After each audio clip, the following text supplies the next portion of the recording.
resign daw si Secretary Wilton siguro. Talaga naman. Alam mo, yung mga nagkakalat mga, una-una, sagutin ko yung tanong mo. Fake, fake, fake, fake, fake, fake news. Yan. Ang lumalabas ng ito mga desperado, nag-iimbento na lang ng istorya para gumawa ng gulo. Wala naman silang na ibibigay, wala silang na itutulong, wala silang kontribusyon sa buhay ng bawat Pilipino, kundi paninira lamang, kundi panggugulo lamang. Kaya't huwag po natin, kailangan maingat po tayo.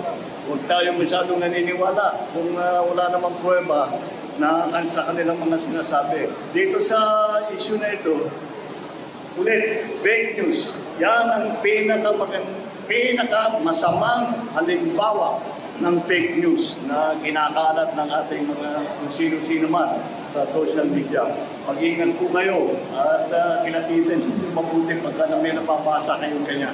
Dito sa issue ng kay Secretary Teodoro, natatawa na lang kami dahil sabi ko, ginawa mo gusto ngayon kaninang maaga-maaga, magre-resign ka daw. Bakit? Sabi niya, bakit paalisin mo na ako? Sabi ko, bakit kita paalisin? Wala naman tayong problema. Hindi, yun ang lumabas na balita. Sabi niya, yun, huwag natin papansinin. Sabi ko, pero kailangan natin sabihin. At ipaliwanag sa taong bayan na itong klaseng mga chismis, mga marites, kinakalat lang nila ito para magpulo. Huwag po kayong madala sa ganyan. Patuloy po ang aming trabaho.